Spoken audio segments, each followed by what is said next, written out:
40 రోజుల యుద్ధం తాలూకు నెర్వస్నెస్ తగ్గింది. ఆర్టిఫిషియల్ ఇంటెలిజెన్స్ ఇన్ఫ్లుయెన్స్ కూడా కాస్త సద్దుమణిగినట్టు కనిపిస్తోంది. నిన్నటిదాకా ఎక్స్పెన్సివ్ అనుకున్న కౌంటర్స్ ఇప్పుడు కొంచెం రీజనబుల్గా అట్రాక్టివ్గా కనిపిస్తున్నాయి. డొమెస్టిక్ థీమ్ కూడా ఇంటాక్ట్గానే ఉంది. లక్కీలీ వడ్డీ రేట్లు కూడా పెంచలేదు, యథాతథంగా ఉంచారు.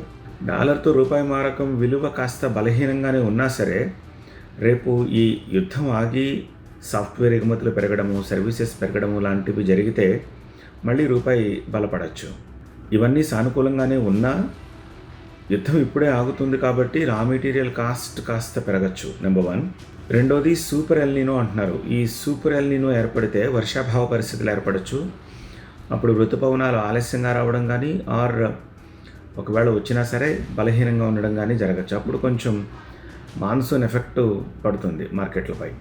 ఏతావత మార్కెట్స్ కొంచెం పాజిటివ్గానే అనిపిస్తుంది. ఇవి కూడా దృష్టిలో పెట్టుకుని కొన్ని కౌంటర్స్లో సెలెక్టివ్గా ఇన్వెస్ట్ చేయొచ్చు అనిపిస్తుంది. Invest only, okay, no trading. ఇన్ని చెప్పాక ఏదైనా స్టాక్ సజెస్ట్ చేయండి అని మెసేజ్ చేయకండి. స్టాక్స్ నేను చెప్పకూడదు, నేను చెప్పినా మీరు గుడ్డిగా దాన్ని నమ్మనకూడదు.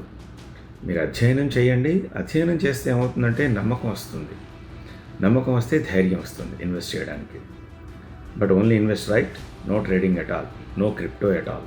క్రిప్టో అనేది ఒక పెద్ద మాయ. ఆ మాయలో పడ్డారంటే దాని నుంచి బయటకు రాలేరు. ఒకవేళ వచ్చినా సరే నష్టాలతోనే వస్తారు తప్పితే లాభం ఉండదు. ఇన్ఫర్మేషన్ నచ్చినట్టయితే లైక్ చేసి కమెంట్ రాస్తూ షేర్ చేయండి.